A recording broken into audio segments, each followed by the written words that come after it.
Well, good evening and a very warm welcome from Milim to this evening's presentation.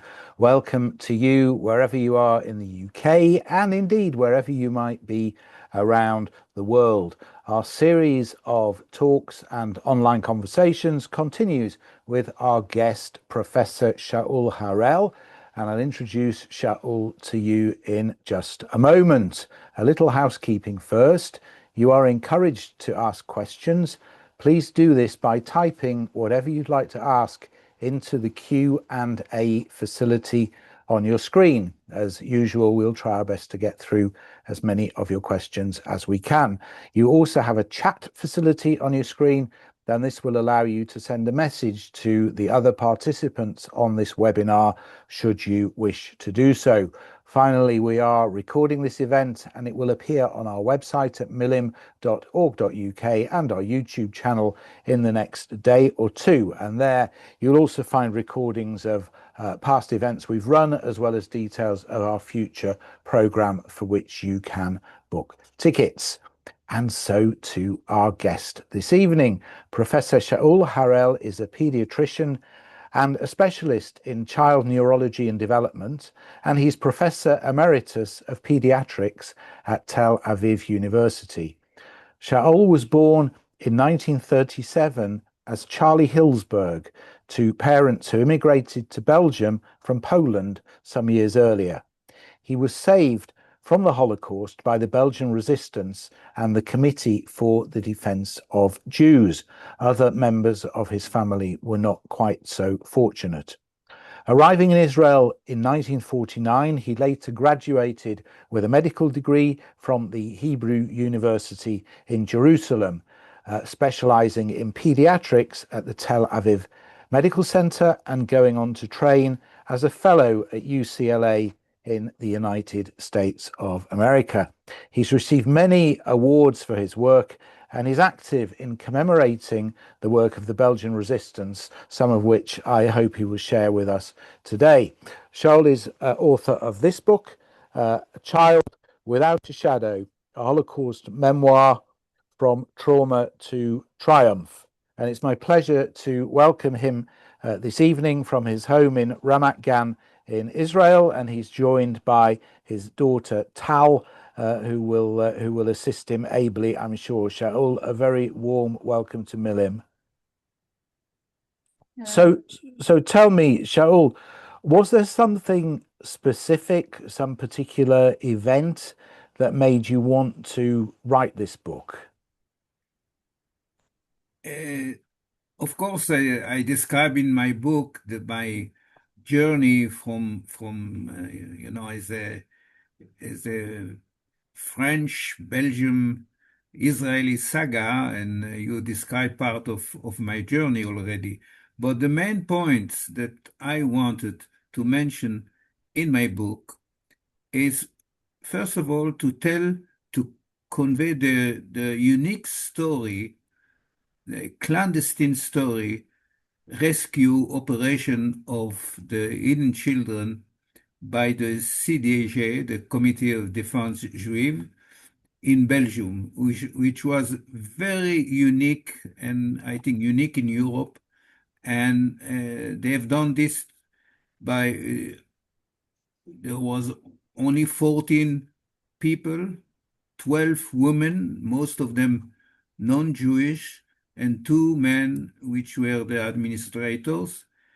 And they use a specific secret coding system to to hide the children and to save more than 3,000 children. And I am one of them. So this is very important because it has not mentioned, and many people, historians that I told this story, were not even aware of this unique story in Belgium. The second point that I want to mention is that I think that my book is a historical document because it's written by someone who today still alive. Maybe in 10, 15 years, there will nobody who will be able to tell himself the story. And why I'm telling this, because it is a historical document for all the people who deny the Holocaust. I think, and this is very important for me. The third point that I want to mention is, as a pediatric neurologist, is the concept, the neurobiology concept of the science of resilience, which means repeated brain insult, a sparing of the brain, neuroplasticity, and which apply also to the hidden children and apply also to all the research that I have done on animal model and human. By this book also, I want to convey a universal message of optimism, hope, and recovery after severe trauma. And if my book can lead young people to believe that even a young child, after suffering severe trauma, if he has the inner strength, the vision, the perseverance, the optimism, he can recover and even fulfill all his dreams against all odds, a little bit like I have achieved. And I see this as a mission of my book. Fantastic. So you very clearly outlined why you wrote the book and some of its key themes. Where did the title come from? Uh, you are not the only one who asking me. Many people are asking me when they see the title, and I must say that it's quite a sexy title because it's nobody understand exactly what is the meaning. And the meaning was proposed by Ziggy Hirsch, my first counselor in the orphanage immediately after the Shoah. And it means that for me, as a child of 3 years, when I became a hidden child in France and in Belgium, I lost basically my parents, I lost my language, I lost my religion, and basically my identity. So it is my shadow. And what is important is that after the Shoah, I had to recreate my new shadow. And my new shadow is first to be a regular child, to become a child who is smiling again, a child who is, has friendship and enjoying life, what we have lost during the 3.5 years that we were hidden. And then later on to recreate a new family. And after this also a profession.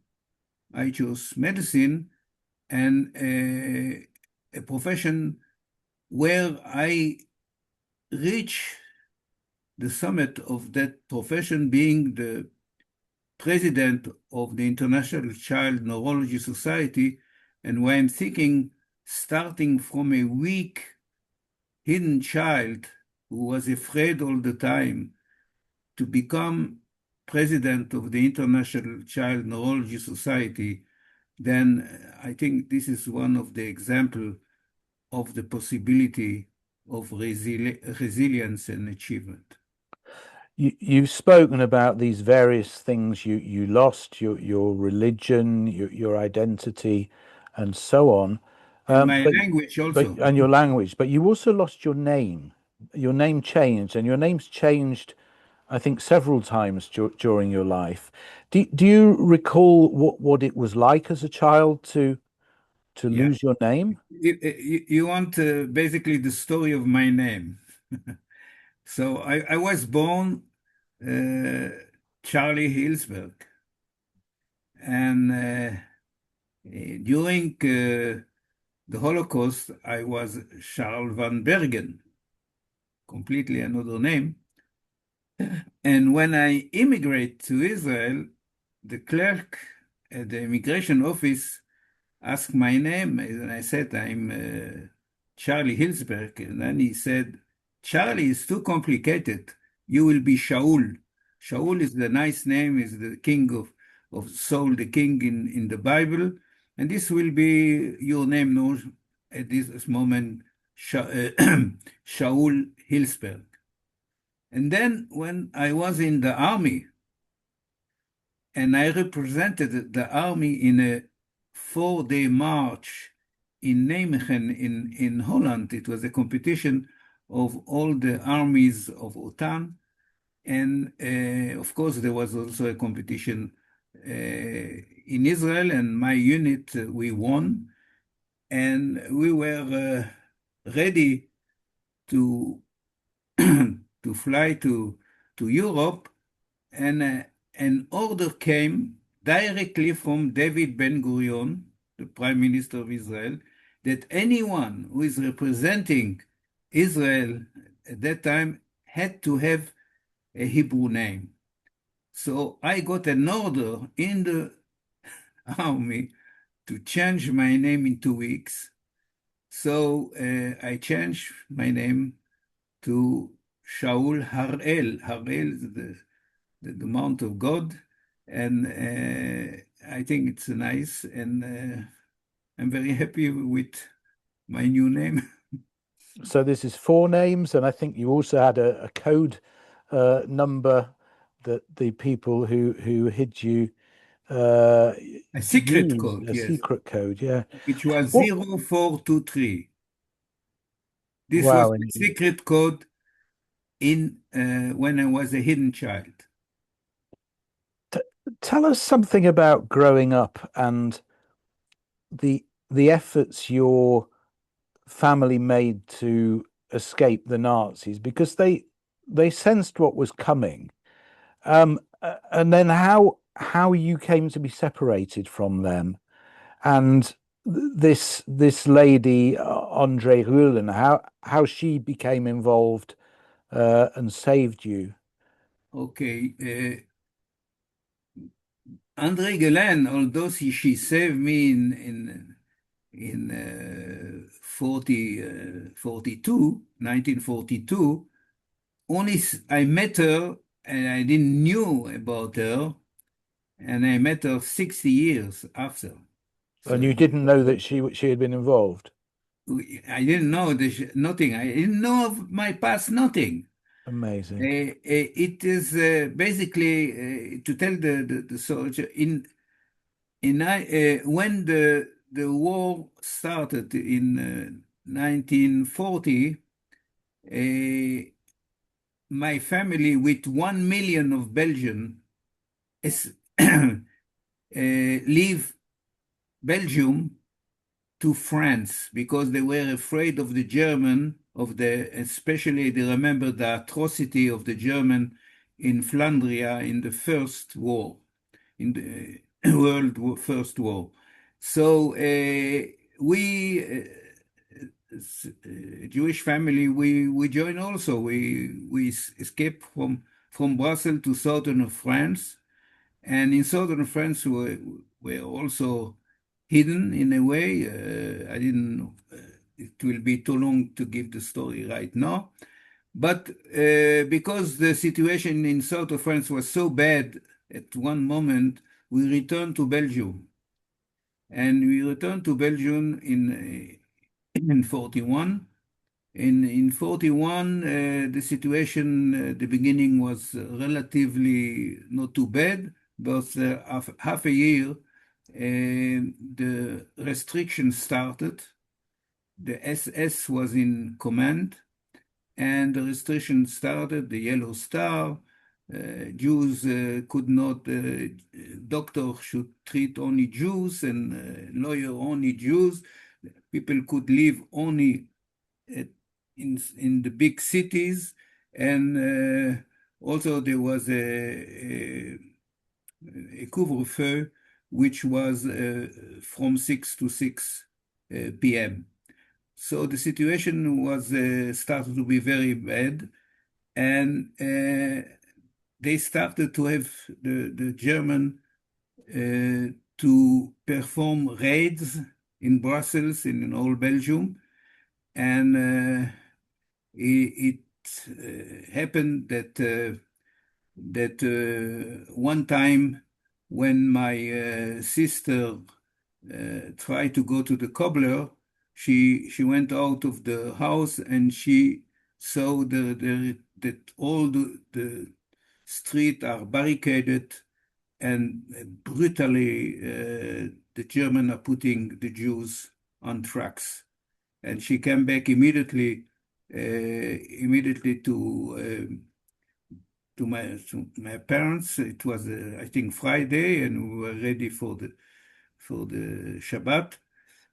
And my father, which was also a cantor, he was performing ties, but he was also a cantor.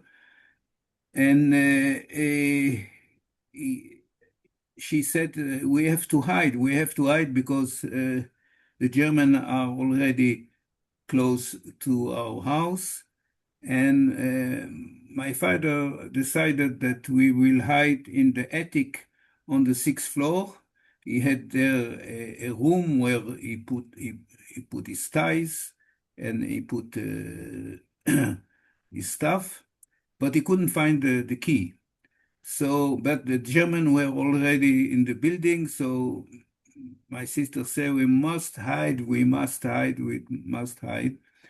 And we went up very quickly to the attic. And in the attic, in the middle of the attic, there was a wall in the middle, open from all sides. And there was no other possibility only to hide stupidly behind this wall. And it was my father, my mother, my sister, younger sister Regina, and myself. My father pushed a rag in my mouth so I couldn't make noise and couldn't cry. And they were mumbling the Shema Israel prayer all the time. And it was very emotional. And they sent one of the German upstairs to see if dirty Jews are not hiding there on the attic. And they sent a soldier who climbed sixth floor, and he was tired. He lined on the wall where we were just behind the wall. He lighted a cigarette, and we were just behind, and we felt it's our last moment of life. And after a few minutes, one of the officers asked, "Is there any dirty Jews upstairs?" And he said, "Nix." And he was lazy, he didn't make a tour of the wall, and that's the way we were saved. After this, it's also a big story. We returned to our apartment after living for several weeks later, and my parents, my mother, my parents decided they will, it's impossible to run away, and the German will come any time. So they decided they will try at least to save me and my sister, to save me. And it was a rumor that there is clandestine mailbox in Brussels where the CDJ, the Comité for the Défense Juive, the underground, the Belgian underground, it was a place where families could put a note, an address, and a child that the parents want to hide. And that's the way my parents have done also. And that's the way André Gelen with Ida Sterno, it was a team, they were working two ladies as a team. And André Gelen came to my mother. My parents, my father was working from 6 to 6 with his sewing machine, doing uniforms for the Germans, so he was not at home. But André Gelen said, if you want, we are going to hide Charlie, but you have to make a little suitcase with a toy or something, and tomorrow I will come and take him, but we will hide him someplace in Belgium. You will. The condition is that to my mother that you will not know where Charlie will be hidden because it's too dangerous, and the German can come and then take you with the child together. So the next day, André Gelen came. I was too young to remember exactly, but my sister, Regina, was 9 years older than me, she is really my memory for all what happened during the Holocaust. She told me later on that my mother was crying, and she was clinging to me. And André Gelen explained that I will go to a farm and play with cute animals, etc. And she just took me to the first place where I was hidden. I was hidden in 5 places. What sort of people were looking after you in Belgium? Okay, during the hidden time? Mm. Okay, during the first place was a lady who had a young daughter, and her husband was working as an engineer, I think, in Germany. She was alone, and there were quite a lot of German soldier officers who visited the house, the apartment. This I have flashbacks. I only flashback. And I remember that she was not very nice to me. I was 5 years old. I had to do some course to work. I was eating many potato. Skin. Huh? Potato skin. Yes, the skin no, what is the name? What?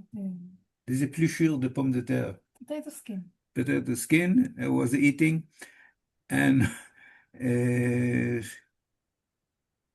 and the funny thing is that they were coming and playing with me.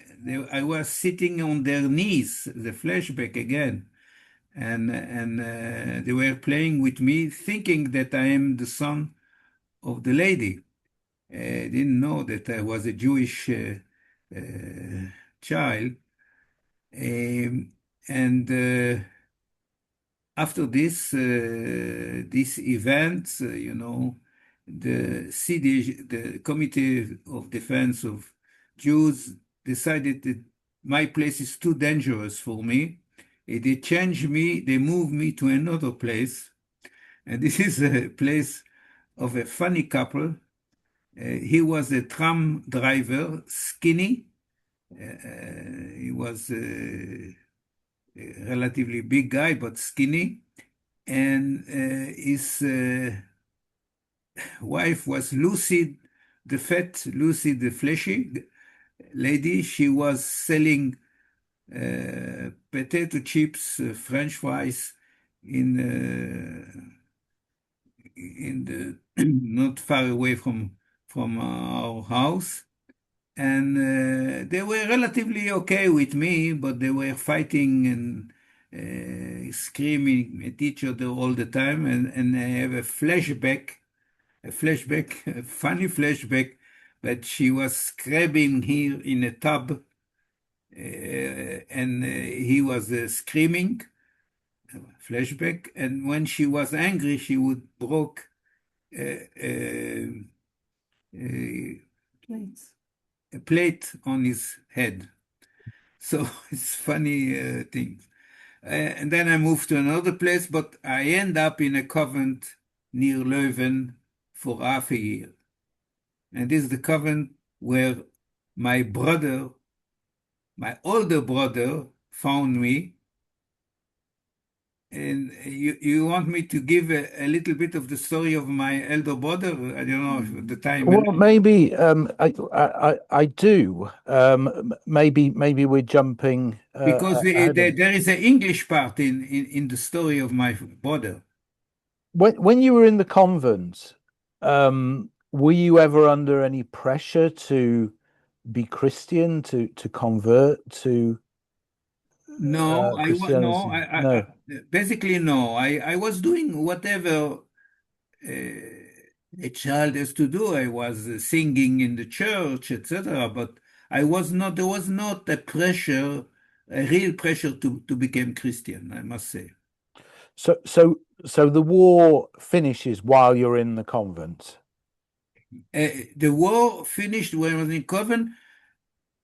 My brother, elder brother, he is the one who found me through the secret code of the hidden children. He Now, found we me haven't because spoken about the him hidden before, place but had also, each hidden place had a secret code also. So he found my secret codes, my specific code, which was at that time with the code, the secret code of the convent. And that's the way he found me when he came from Great Britain, from London, because he was a soldier in the British Army, and he came and took me out of the convent. okay. But you didn't particularly remember him. My brother, if you have a few, my brother in 1939, he was 17-year-old. He read the book Mein Kampf, and he was so influenced by this book that he decided that he's going to fight the German. He could not engage in the Belgian army because we were not citizens, we were still Polish citizen in Belgium, so immigrants. So he passed the border and he engaged in the French army. In the French army, he was taken prisoner at the at the line, the famous line in France, and he was taken. He ran away from the camp 3 times, and the last time he succeeded with the help of the French underground to reach Spain, and through Spain to Gibraltar, and Gibraltar he was taken by the British, who thought that he's a spy. And after they realized that he's kosher, that he's not a spy, he was sent to London. And in London, he didn't have to do it. He volunteered to the paratrooper. He became an officer, paratrooper, British officer, over there. He jumped after, in Normandy after the lines. He fought in Italy, and he was the first unit who reached Brussels, who really reached Brussels. And in Brussels, he started to look for his family. So I was just at that time from the convent, I was in a hospital because I had a skin disease. He came, and the nurse told me, your brother came to see you. And I said, I have no brother. Yes, you have a brother. He's a soldier.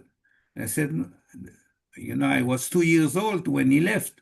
So he came, and I was very proud. He was a British paratrooper, etc. And he took me out.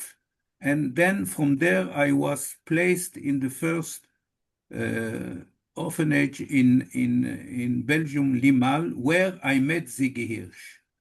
And my brother returned to London, and he could study, because he was a veteran of war there, he could study in London. He studied economics in London. Now, you mentioned this fellow, Siggy Hirsch, and he had a profound impact on you. Oh yeah, Ziggy Hirsch was my first counselor, and I called him the man who brought back my smile in my face, because that's Ziggy Hirsch. Ziggy Hirsch, he was 20 years old. He was like a Tarzan, very strong, and he was he's a survivor of Auschwitz, and this is also a special story with him. And as a survivor of Auschwitz, he decided that he will devote his time to work with children because he survived. And he was my first counselor there. And he didn't have any training in psychology, no theories, but he make the diagnosis that we have dead eyes, and he wanted to fish out some shred or sparks of curiosity, of laughing, and that's exactly what he has done. We have done with him theater, sport, cinema, telling stories, and the most laughing all the time, things that we have not done for 3.5 years. So his secret weapons were really love and patience. And I think I also met him 60 years after. I met him 60 years after, and I'm speaking with him right now every week, every second week. He's 102 years old.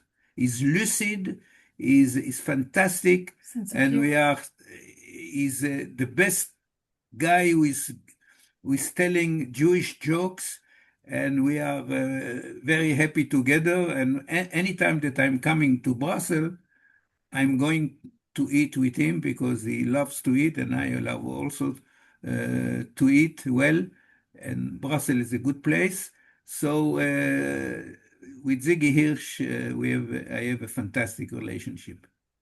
This idea that he treated you with, as you say, love and patience, did this in any way, would you say, influence your decision to enter paediatrics? Did the way he treated you influence the way you approach treating other children? Exactly, you are right. I based, my technique, my diagnostic technique of examining child development in pediatric neurology is based on play, exactly what I've done with Ziggy Hirsch. And my bag and my clinical room is full with toys. All kind of toys which are surprising, toys who are challenging, speaking, music, and I'm rolling with them on the floor sometimes. And this is the best way, because to start an examination with a stethoscope and a hammer is a complete disaster, because the child, after this, you cannot approach him. But if you play with him, he feels secure. He started to, even autistic children too. And I can get the most of my, basically, I can get most of my diagnostic evaluation. So I based my, what I say, play technique is based on Ziggy Hirsch. Ziggy Hirsch from the Shoah. Most of my achievement, the base is come from the Shoah. Also my super motivation, obsession, etc. to be successful come also from the Shoah. How did you come to move to Israel? Because as you know, my elder brother, the one who was studying in England, when the War of Independence started, he left again. He left London to engage as a volunteer in the Israeli army, the new Israeli army, and he was severely wounded in Israel. This, after all, is fighting in Europe. And my sister in Brussels, a young guy, very nice young guy, became familiar with her. And this was a soldier from the Jewish brigade in the British Army. And they became in love, and he took her to Israel, to Ra'anana, Israel. So because my sister was in Israel, and my brother was also in Israel, the the joint who was governing this orphanage decided that I should go, I should immigrate to Israel. And you decided to become a doctor, but you missed pretty much all your education. So how did you manage? My education, I tell you very frankly, I started because I was a hidden child. I was not going to school. It was impossible to go to school. So I started to learn I started to learn to read and write only at the age of 9. And this was when I was in the orphanage in Lan near Brussels. And we were going to an elementary school in Limal, which is a few kilometers from the castle where we were.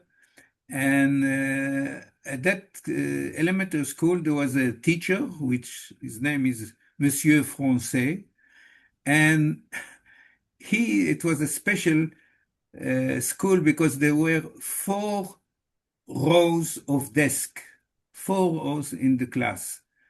First grade, second grade, third grade, and fourth grade. By age, I should be at that time in the fourth grade.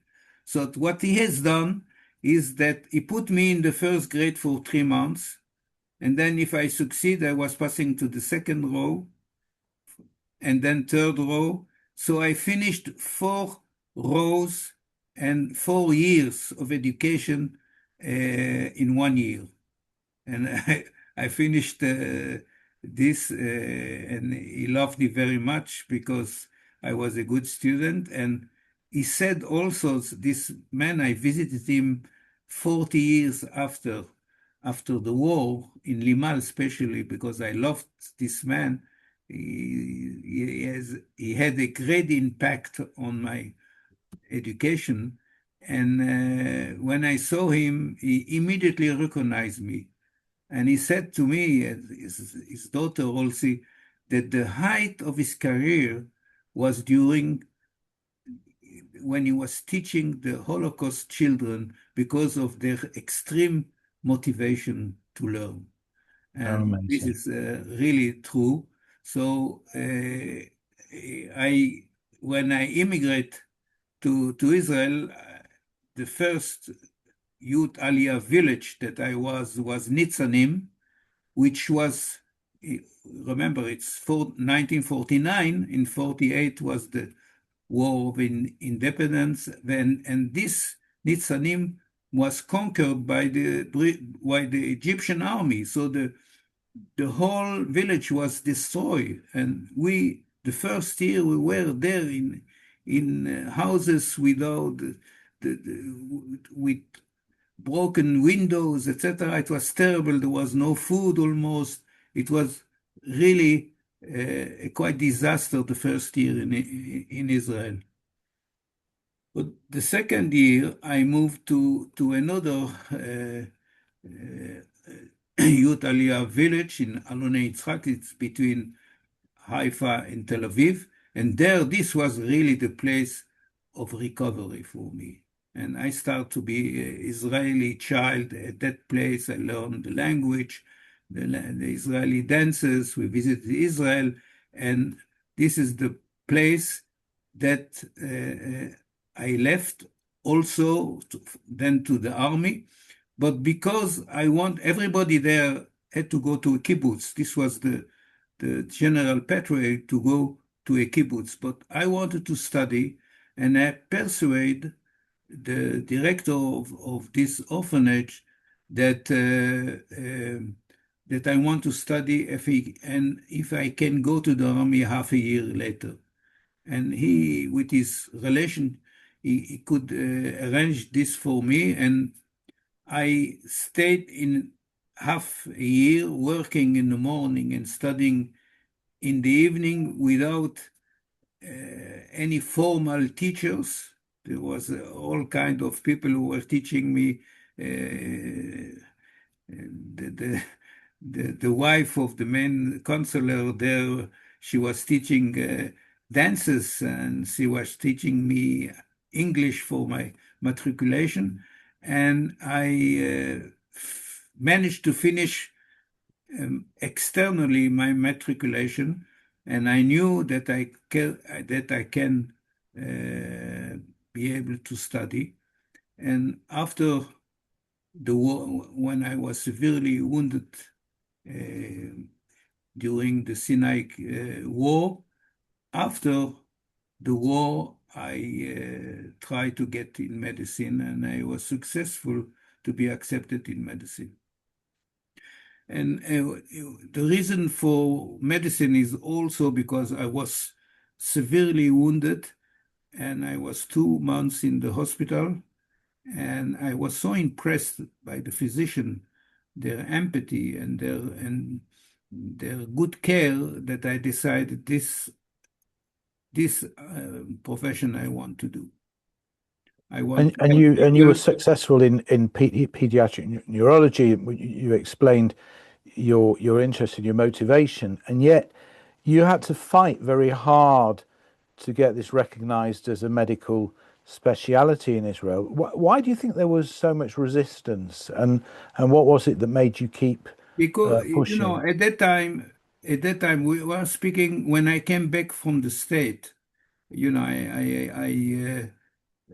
was in worked in America first, UCLA didn't and you? Yeah. USC in the state, and I finished with all my examination, etc. And I was ready to come back to Tel Aviv to implement what I learned and to start pediatric neurology, modern pediatric neurology and child development in Israel. That was my main reason also to study this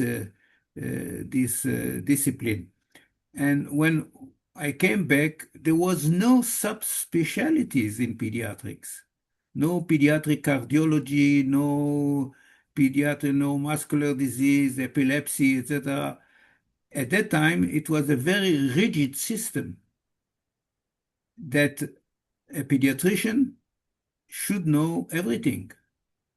And it was, we were delayed because the American were already with subspecialties. But in Israel, the establishment, the formal establishment was very rigid. And I started to fight against the establishment. And at the end, I was successful to to start modern pediatric neurology and child development recognized by the university, and we started to build up a training program later on, etc. And we became people abroad, especially when I was president of the Child Neurology Society. Even people were telling us that we are really an empire in pediatric neurology and child development because we were training so many people. At one time, 50% of the residents were training in my hospital, that I train most of the people. So that's also a big story, how I managed to persuade the rigid establishment to change their mind. Let's talk But a with bit. also with very, very nice stories. Let's talk a little bit about the book. The book is unusual as a memoir because it's written in the third person. Why did you decide to do that?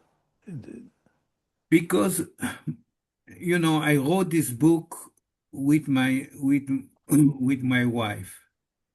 And Dalia, my wife, was so excellent in writing. She was really a combination of humanistic and also she was very good in mathematics, etc. But she was reading 2 books a week, and she was so writing so well that I decided we wrote together because we were sitting every week and deciding what to do, how to do, what content, what. But the writing herself was most of the book was written with also with the help of a cousin of Dalia, which was she was a professional writer who wrote also few chapter, and I wrote 2 chapters, the prologue and the epilogue. But basically it's a combination, it's a team writing, which I was very dominant because it was my stories and I wanted to write it in a specific way. Also the sequence of the chapters, etc., were very important and I think very crucial for the quality of the book. The events you recount in the book are told vividly and in very great detail. You said on occasions that your memories were scant of some of these events. Where did the information come from? How did you manage to put together such vivid detail about what had happened?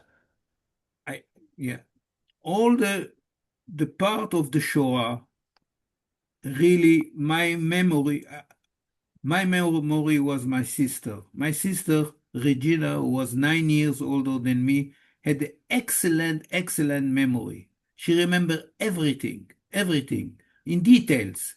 So for the Shoah, she was really my memory. And we use a lot also of archives. This is my wife has done also historical research in the archives of the Belgian population, Jewish population, etc., and what happened during the Shoah. And after. Huh? And Regelen also gave you a lot What? And Regelen also gave you a lot of information. Yes, and that's what I'm saying. After the Shoah, it is I got most of the information in Auschwitz. We got the information in Auschwitz.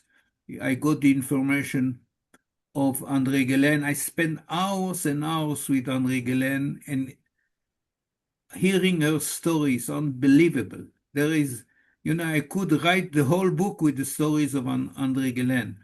And then Ziggy Hirsch, and then all the archives which were in Belgium after the war. So we had, I think, the book has a lot of information which is really real and adequate. Was there a point, if indeed you did lose your shadow, when you felt you got your shadow back? What was the? The book calls you a child without a shadow. Was Yes. there a point where you felt you were a child who got his shadow back? Oh, yes. But this basically, it is the time during 60 years, I didn't speak about the Shoah, really not. Even with my family, my children, they knew that I was a hidden child. Uh, Even Dalia, also my wife, but I didn't go to the details. And most of the things, I must admit, I didn't know. I met Ziggy Hirsch and André Gelen 60 years after the Shoah. So during that time, you know, you, if you remember, I told you that when I came to Israel, it was a very traumatic immigration because at that time, the people, especially the Sabra, the young people, didn't accept very well the new immigrants. They saw that they are weak, that they are not strong enough. They are not good in sport. They are wearing funny clothes, etc. So they call me little new immigrant. I was called also a soap during the army at the beginning, a soap. It's terrible. It was a rumor that the Germans are doing soap from Jewish fat.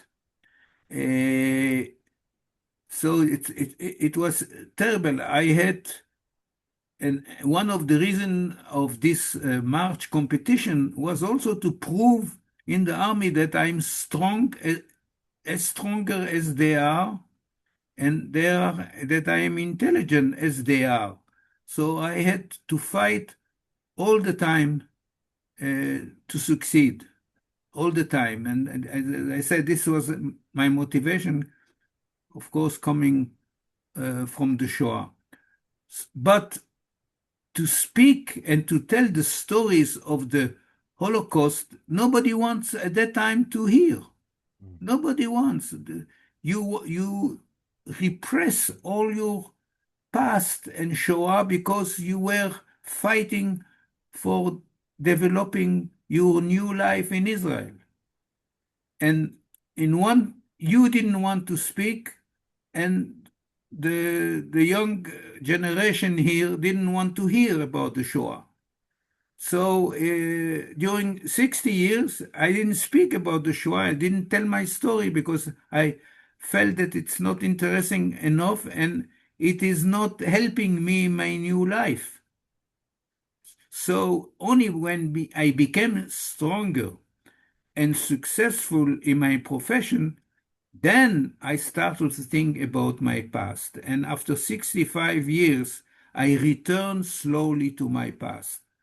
And the first time which I started really, it's when I was invited by the Polish Association. I was at that time president of the International Society for Paediatric Neurology, and he used to be invited by the various countries, and now the Polish, who invited me to open their annual convention, and I was also had to give a lecture, So I told them that I will come in one condition, that you organize for me a visit in Auschwitz.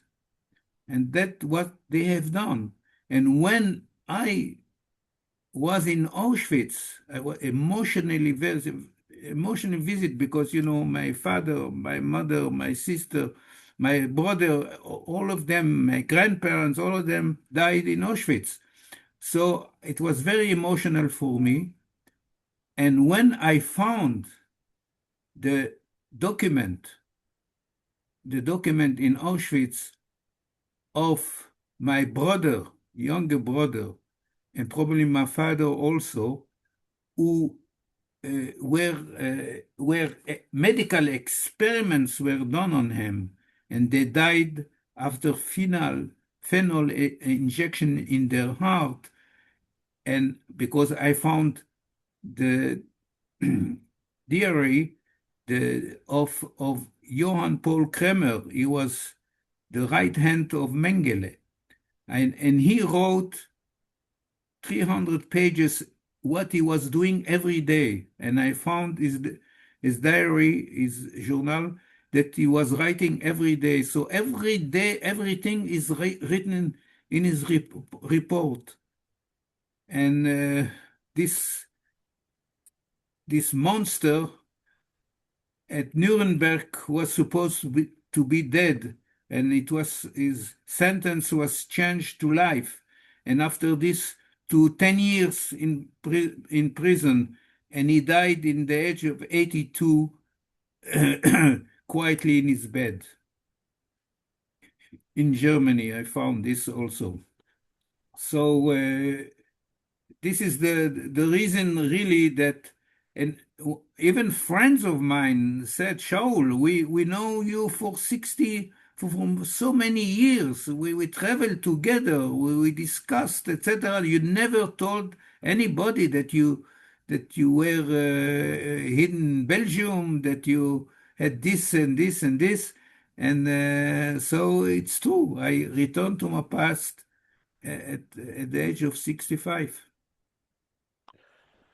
But from there, I started to be obsessive, writing. Now I want to do a movie of the book, and anyone who is inviting me to speak about the story, I'm doing this as a mission today, because I believe that people,